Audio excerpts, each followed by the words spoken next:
Hello, everybody, and welcome to the Rise Above Justice Movement podcast. My name is Zachary Mallory, and I am the host and the founder of the Rise Above Justice Movement and the Rise Above Justice Movement, the podcast. Today, I'll give it very brief. Viewer discretion is advised due to the nature of the topics that we will be discussing. Today, I am joined by somebody all the way from Canada. Lola, welcome to the Rise Above Justice Movement podcast. Feel free to introduce yourself. Thank you so much for having me, Zachary. I'm so happy to be here and a big fan of all the super important work that you do. So, my name, yeah, as you said, is Lola Graham, and I'm a trauma-informed well-being educator, a life coach, and a speaker. And I'm also a two-time survivor of sexual assault. So, the interesting thing here is that with my background, it brings a look at how trauma shows up and how we can survive a little bit better when it comes to having dealt with something so darn difficult. And I really appreciate that you create the space for people to discuss what harm really looks like. So thank you so much for the work that you do. Yeah, absolutely. So let's dive right in and talk about, a little bit about your journey and your survivor story and what led you into recognizing the need for restorative justice in all of our communities. Because not just in Canada, but also in the United States and across the globe, restorative justice is that all, provides that alternative resource to reporting directly to police, right? And there's a lot of different options that go into restorative justice. So walk us through your journey and what restorative justice looks like to you. Of course. Thank you so much. Yeah, restorative justice has become a really important thing to me. And I'm one of the Ontario chapter reps for Survivors for Justice Reform. So it's something that I really stand up to as an alternate pathway to seeking justice, specifically because of what I've been through. As I said, I'm a two-time survivor of sexual assault. So the first time I experienced sexual assault was when it was around my 18th birthday. It was with a person that I knew really well and I thought I could trust. And the thing is that that's quite a common story. We often hear in the media these depictions that people who are capable of rape or sexual assault are these unknown monsters who come out of nowhere. But the truth is that it's often someone that you know, someone that you trust. And, that can be incredibly destabilizing to how you look at the world and how you really interact with it. So, as I said, I was around 18 that first time. I had gone out with one of my best friends, her boyfriend, and one of his friends. We had been hanging out, having some drinks, a fun, normal night. And it was getting a little late, so I decided that I'd go take a nap and that everyone could wake me up when it was time to go. I didn't want to cut their fun short. But instead of being woken up to go home, I was woken up by the boyfriend's best friend essentially on top of me, pinning me down. And I quickly, spoke up, said no, started to fight back. But the truth is, I wasn't strong enough. I was caught off guard. I didn't have the strength to fight back against another man. And my no wasn't listened to. And so he raped me that night. And the interesting thing that we don't talk about a lot when it comes to an experience like this is that we're really not informed how our bodies react to trauma. So while I tried to fight back in the beginning, after that I froze and I even blacked out a large portion of the night. And the brain can do that really protectively. But the thing is that when you look back on something like that, I don't know, it can feel kind of like a source of shame. You're like, why can't I remember all of these details? And so there's a big part of that night that was empty for me. And I woke up in another room crying on the bathroom floor, not sure how I got there. Went home with my friend after, and the next morning I told her what happened. Like, he rape me. And you can see that based on all the bruises on my body. And well, my friend had no idea how to handle something like this. So got a little upset on my behalf. We confronted him over the phone, and he just quickly started telling everyone a story of how I had been drinking too much and was just mad, and started to spread this among other people. And, when faced with that, it's kind of terrifying. This was already one of the worst things that ever happened to me in my life. And I didn't know how to hold that pain already. So when faced with this, I'm like, didn't feel like I had the strength to go further. I didn't know what options existed beyond the police. And going to the police at this point didn't seem like something I felt that I could handle. I couldn't picture putting another person in jail or even seeking that kind of punishment based on this. It just wasn't where my mind went. My mind went to, I need to get away from this awful thing that I'm feeling. And so I move forward without really telling any other people. And for a long time, I simply suppressed how I felt with it. I tried to move on like nothing was really wrong. But that's the kind of thing that eats away at you slowly. And I definitely paid for that quite a bit down the line. Yet at the same time, it was still something that I had thought, okay, this happens once, it's never going to happen again. And then my second experience with sexual assault was quite different than this first experience. It was with a registered massage therapist when I had had quite a bad hip injury and had been seeing this massage therapist for an incredibly long period of time. He was so trusted by family members, by the community, someone that you really just don't expect that you could ever be unsafe with.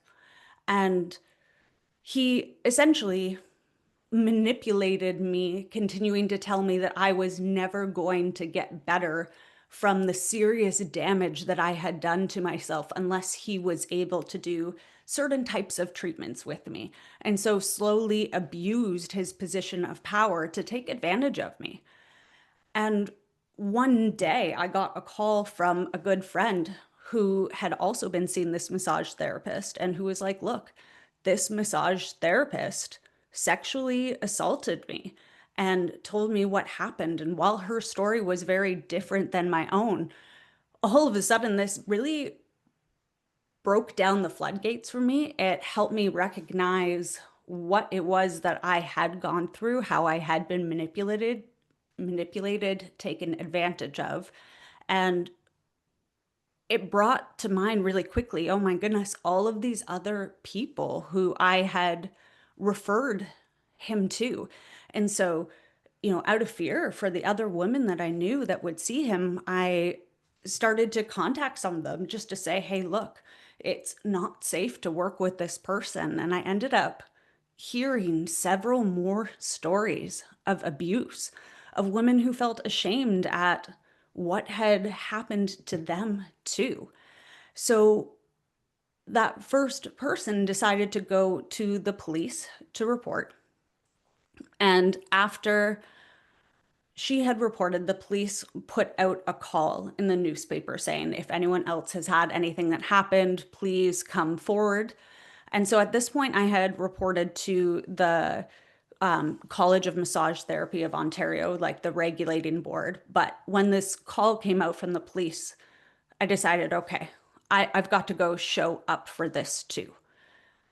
Now, when I went into the police, I was very quickly believed, which I just need to call some attention to because that's a very privileged position to be in. I know a lot of survivors who have gone to the police who haven't been believed. And so I consider myself a little lucky on that front. I was believed up front. The police heard me. They wanted to press charges. The police even shared that several other people had called into the Crime Stoppers line, which they said that they're not able to use for anything, but that they knew there were other victims out there. And so, calling a little attention to that as well. What's it say that some people were willing to call in anonymously and not go to the police? Well, that speaks about how uncomfortable so many people are with the criminal legal system. And frankly, they have the right to be. My experience from this point forward with the criminal legal system was quite awful and re-traumatizing. Frankly, your power is already taken from you when you're sexually assaulted. And that lack of power continues as you move into the system, but instead from the system itself. You're there for the system as a witness to the state. The crime that happened is no longer thought to have happened to you, but to the state. And then you are there as a witness who needs to show up in a very specific way. You need to be essentially a perfect victim for them. Show up and tell your story in the way that is thought to be not too emotional, but also reliable enough, but has enough emotion to move people to matter. So you're primed essentially to no longer have any power to belong to the state that needs you to speak on their behalf, but you're there for them and they're not there for you. What happens is you're really faced with a complete lack of communication. You never know what's going on. You never know when you're going to be called. You really have no clue how things are going to move forward, continuing that feeling of powerlessness. And then it came to my first trial date, which was set for 21 months after that first arrest had been made. And our first trial got canceled. And so we got moved on to a second trial date down the line. And when that second trial date came, I had done all of the trial prep. I showed up, I was there in the courthouse and sitting in this little room waiting to go in and do one of the scariest things that I've ever done, of standing up to testify and having to see this person who caused harm again. And I was sent home without ever testifying. Delay after delay, the third trial date was set, and this was a total of 26 months later. And we never got to that trial date. By the third trial, as it was coming up, the case got stayed. Essentially, what that means is that the person who caused harm, based on the Jordan precedent, has the right to a trial within what they call a reasonable time period, which is considered to be 18 months. And beyond that, the trial can be thrown away without ever being heard. So my trial was thrown out. I didn't get to share what happened. I didn't get to stand up for the community. I felt like I was trying to do the right thing of searching for a way to hold this person accountable, but nothing came of it aside from re-traumatization for me and a further hurting of that power dynamic, of that feeling of being out of control of your life. So at this point, they had tried, first of all, to say that COVID was the reason for some delays. They tried to excuse the time, and they found that even taking COVID into account, that the system didn't move fast enough. On top of that, the first crown that was assigned to our case had gone let go because he made mistakes with paperwork and a new crown had to come in. Then police misfiled some evidence.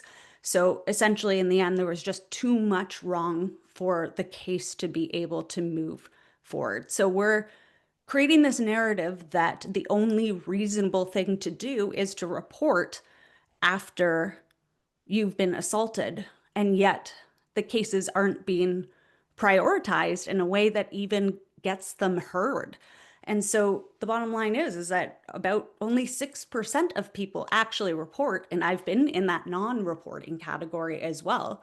And then when people do report, It's something as low as around 2% of cases in the area of sexual violence actually see like legal sanctions. So we're asking survivors to show up and do this incredibly difficult thing that hurts them without getting any results. And this right here is what brings me to the need for restorative justice. I was so lost after all of this. And thankfully, in the end, the College of Massage Therapy, after another long 27-month process, so 4.5 years altogether, they finally took away his license. I am grateful for that. But what's the point of going to the criminal legal system if it's just going to hurt you and not actually hold the person accountable? So when I was lost and searching, what can be done? How do I live in a world like this where we can't hold accountable the people who cause harm? And what do I actually think accountability is? I came across restorative justice from the work of Marley Liss and Survivors for Justice Reform, which is a global coalition that stands up for restorative justice, a process that centers survivors' needs, that centers survivors' healings, and seeks to actually deliver accountability. And what that accountability looks like, what that process looks like, can be dependent on what the specific survivor needs, what that specific case allows. But what we see here is that restorative justice has been shown to lower rates of recidivism. So people are less likely to repeat that harm. And we know that when someone does actually get a legal sanction, maybe goes to prison, that atmosphere often doesn't help a person become a better member of society. So for me, the fight for restorative justice is really about not putting survivors through that pain, giving another option when something that terrible has happened so they actually have a choice in how to move forward. Survivors aren't a monolith. Everyone wants something different. And then finally asking, what can a process of accountability and repair possibly look at? How can we make sure the survivor's taken care of while also hopefully giving the person who caused harm an experience that can help them become a more productive member of society again and hopefully never do something like that again.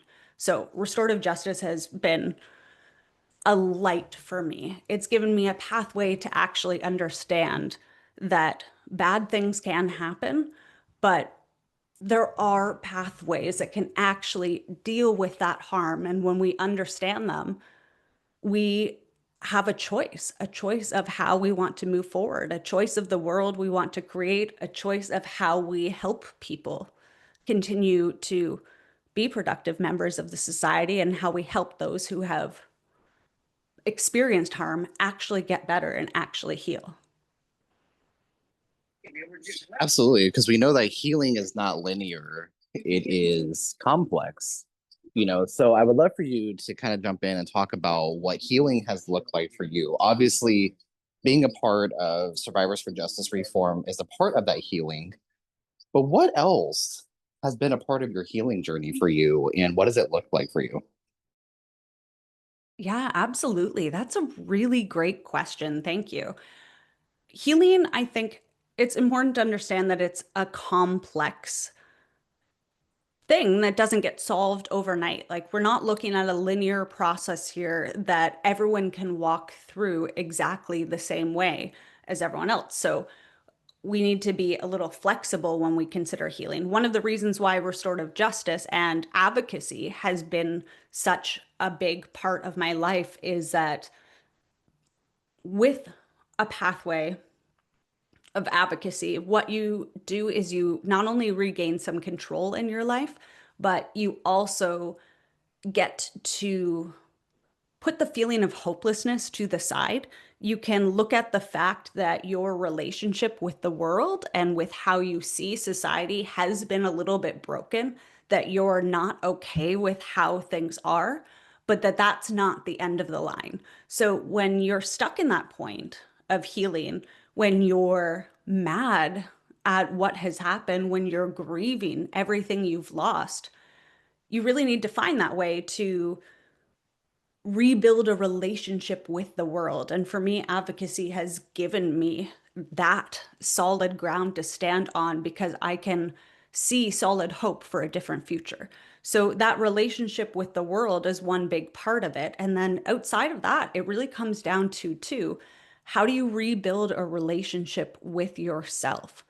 The thing of going through something like sexual assault is that it really hurts how you look at yourself and how you interact with yourself. It's so easy to slip into an experience of shame and self-blame after something like this because you just don't know how to make sense of what's happened. And when it comes to shame and self-blame, there are kind of two different types of self-blame that exist. One is something called characterological self-blame. So this is kind of where you blame yourself, like who you are, your innate character, as being part of the problem. This, as a survivor, can come down to things like feeling that your voice doesn't matter, that you were maybe naive to think that nothing could have happened there. You're manipulated by a person and you feel like you're not good enough. Otherwise, you maybe wouldn't have been manipulated, or you get stuck in some societal messaging. So, with societal messaging here, we have things like the manosphere that spend time speaking down about women and that they're just inherently not good enough. We have systems of oppression that have really dangerous and upsetting rhetoric, especially about marginalized communities. So there are so many ways that you can fall on blaming yourself and your character, but then you can also fall into the second type of blame, which is a behavioral self-blame that says, if only I made better choices, I would never have been in this situation. And here's where we really get into that victim blaming rhetoric, where society sees it a lot easier almost to blame the victim as the fault, because then if the victim could have made a different choice, on some level, as a society, we don't have to reckon with what it means to accept the fact that there are reasons to know that we aren't necessarily safe, that we aren't in control of everything that happens with us, and that lack of control is terrifying. So, how do we take away that feeling of lack of control? Well, we blame people for their choices. So, I found that as a survivor, it's easy to fall into both of these kind of blames, like, oh, if only I was better, this wouldn't have happened, or if I had made different choices, then maybe I never would have been in these situations. But in the end, these lead to a really harmful relationship with yourself where it's easy to try to hide the pain that you're feeling, try to move on quickly, as society often pushes. Oh, at least now you can move on. I heard that quite a bit. Oh, your trial didn't go through, but at least now you can move on, you can put it behind you. That kind of language is really difficult to sit with, especially when your body is still living in a constant state of trauma, when your body is responding in ways that it's never felt before, when your nervous system is on high edge and you don't know how to feel safe in your skin again. You can get into really destructive patterns, or you can try and suppress what goes on. So all of these pieces were a part of my pathway, and healing meant having to figure out how to shift that relationship with myself again. So for me, that was about redefining well-being. I could no longer look at well-being as this outdated idea of good vibes only, where you have to try and put forward some sort of smile or perfect version of yourself for society. I needed to throw that out the window and start to understand that maybe life looked like being able to hold all of the ranges of emotions at once. So understanding that I could rediscover joy even if both grief and rage were also present, that I could learn how to make the most of my days and laugh and connect with people and love things about life while at the same time also holding the recognition that there's a lot wrong that I think needs to be changed. So well-being became a way of self-reclamation, a way of saying that I accept all parts of me. And that's a really big thing for healing. Can you accept all parts of you? Can you learn how to sit with the range of emotions? Can you learn how to show yourself care no matter what happens and what comes up? So I had to relearn how to care for myself, which as a well-being educator was really interesting because it took what I had known and asked me to reconstruct it in a way that sit with this reality of harm and a way that no longer dismissed me, where I started to say, you know what, I'm going to let go of all the ways that I've tried to conform myself to better fit and instead embrace who I am authentically and figure out what that care looks like, figure out how to interact with the world in a way that helps me feel better, in a way that helps me have hope again, in a way that honors my bad days as much as I honor my good. And once again, restorative justice has been a big part of that because when you learn about the restorative justice process, you learn that it's not only about fixing and dealing with the harm between you and the harm doer, but sometimes it comes down to as well, how do you readjust and have accountability with yourself? So if you've been stuck in that self-blame piece, how do you go through a process of saying sorry for yourself? Had to learn how to apologize to myself properly. Like, I'm sorry that I blamed myself when it was the person who caused harm that is the person who really deserves the blame. And how do I make that sorry genuine? How do I rebuild that relationship with myself? How do I show myself that I'll be there with myself no matter what? And that's really what the healing process was about, is finding and adapting and evolving what it meant to care for myself through all of the different stages. And I think it's a beautiful process because you learn how to be there for yourself through it all. And if you can be there for yourself through it all too, you also learn how to be there better for your community too. And essentially strengthening that relationship with yourself helps you strengthen the relationship with others too, because we realize that, we're all often going through something, even if you can't see it. So if I want to be shown that care, then I want to be able to be there for and show that care to others too. You said a very key thing, and just really talking about the healing process, I think is something that is not talked about like nearly enough, right? And it's oftentimes overlooked because what would have worked for me may not have worked for you or the next person, next person, next person. Because again, healing is not linear, it is very complex. And I have to agree. I did not know what restorative justice was until like very recently, within like the last year. And I learned about it more because of Marley and because of Survivors for Justice Reform, which I serve as the Kansas rep, the Kansas representative, and learning about the restorative process and learning about what is possible. I think it's really opened my eyes a lot, and it's lit like a whole different fight within me, within myself, to kind of recognize the alternative methods. Because oftentimes, survivors are asked, "Why didn't you report?" or "Why did you wait so long to report?"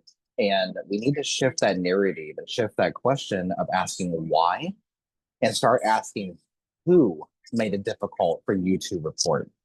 There is language in this regard does matter, and I think you do a very very good job at recognizing that shifting language. So I'm incredibly inspired by your story, but also just the work that you do in the restorative justice space as well. And I think it's just very intriguing.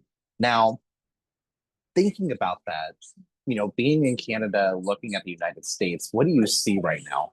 Like how do you feel kind of looking at the United States and looking at the state of the rest of the world, how do you see everything going on right now? Oh, what a great question. Thank you for that. So when I look at everything that's going on in the world right now, oh goodness, it hurts my heart in so many ways because what we see is a replication of the power imbalance that makes sexual assault so prevalent. We see people in power abusing that power consistently. We see a constant rhetoric of othering. And instead of looking at the fact that the things that are causing the problems, for instance, is, things like an improper distribution of wealth, the fact that people have such a difficult time just making ends meet when we come down to who's actually to blame, those in power really lean on this idea of othering marginalized communities to achieve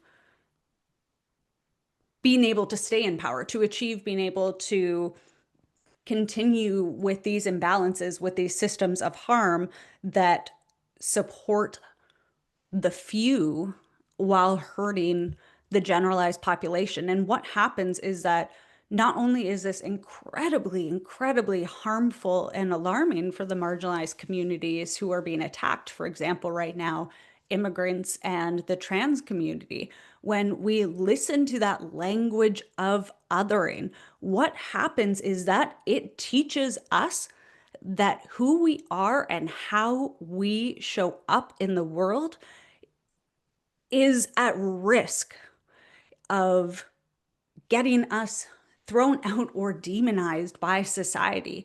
The fact that certain populations are being held up as the reason these bad things are happening, and very incorrectly so, makes people become hyper aware that we need to show up ideally in a way that fits the norms, that doesn't ruffle feathers, that keeps us being accepted. And so you see a lot of people adopting this horrible language to try and, if anything, even show, hey, I'm not a part of that group, so I deserve to stay in this privileged position.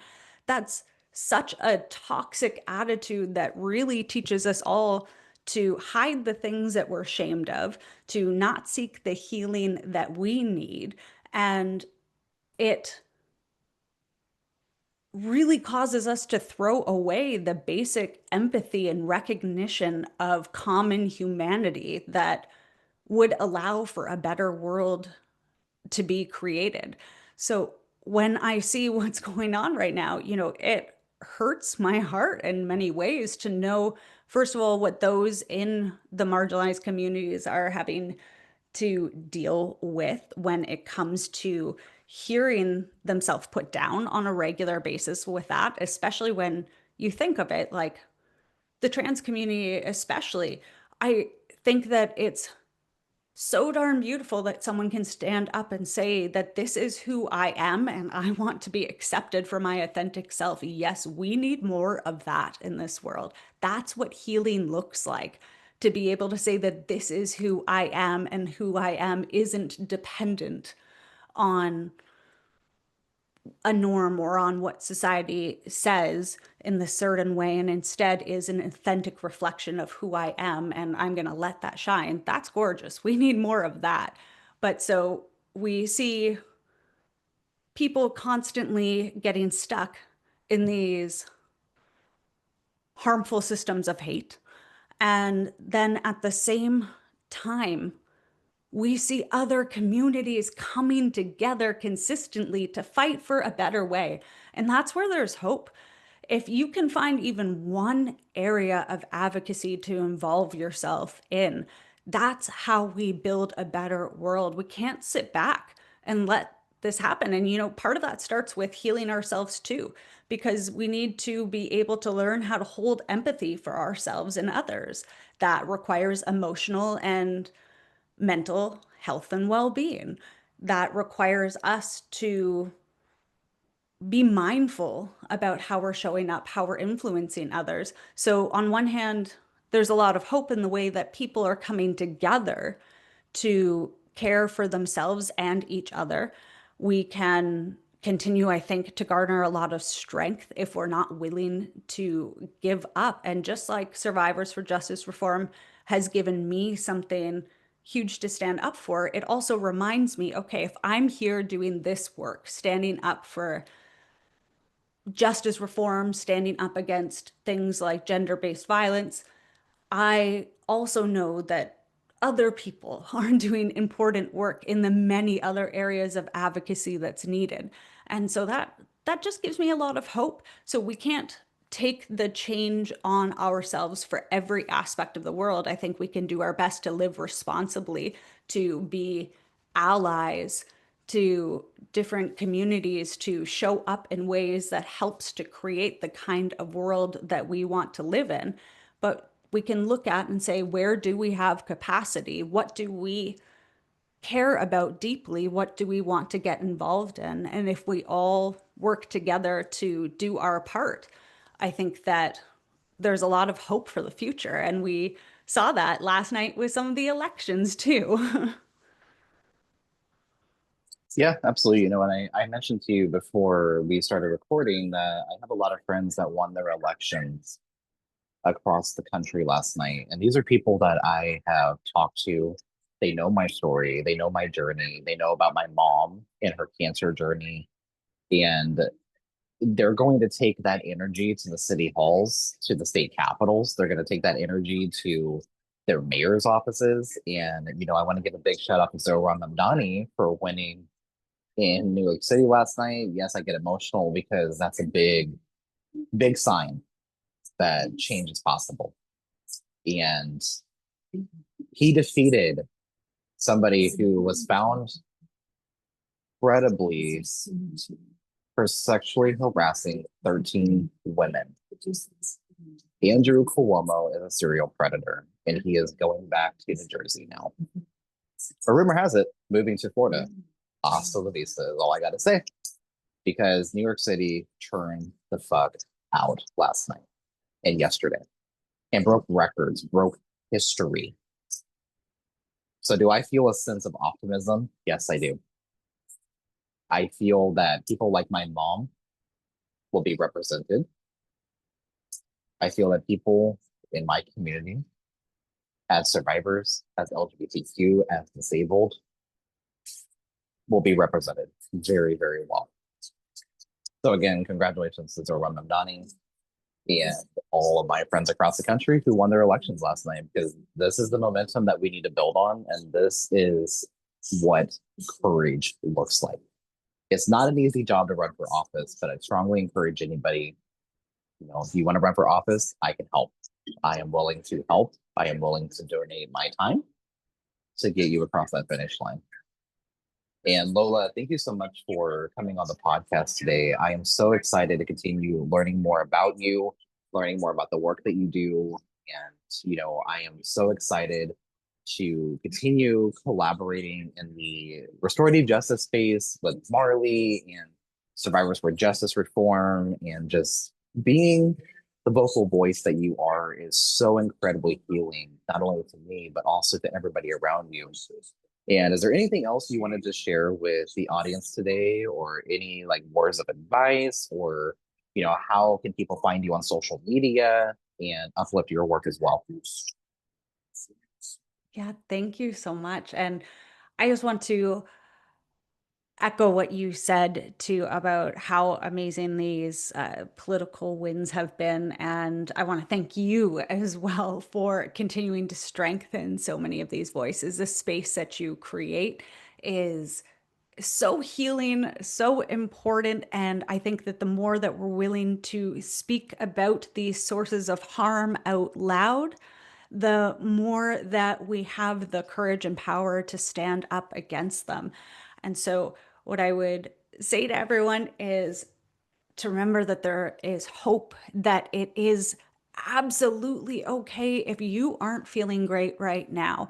Those, signals of anxiety, of grief, of rage are so incredibly valid. And I would just urge you to learn how to care for those parts of yourself and at the same time to not forget how to stand up for radical joy at the same time. We need to nurture those pieces as well so that we have the strength to keep going. I really believe that our well being is a source of resistance because when we learn to care for ourselves and our communities, that's how we continue to have the strength, the power to stand up and create powerful change.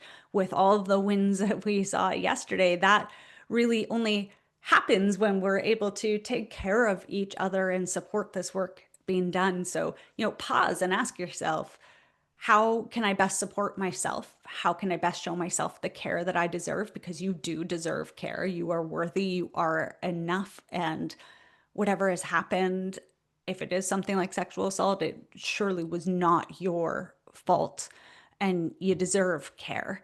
And then on the other hand, it's the question of how can you help care for the world around you? What is your thing? We all have it. And I can guarantee you that whatever your thing is, it is important. It matters. The world needs more of it. Your light counts. So if you want someone to help you in that well-being journey or to continue these kind of conversations, you can find me on social. My handle is at Love Lola Graham, and I look forward to connecting with you more. Thank you again so much for taking the time to talk with me today. Your work is so powerful, and I appreciate it. Likewise, my friend, you take care of yourself, okay? Okay, thanks so much. Thank you.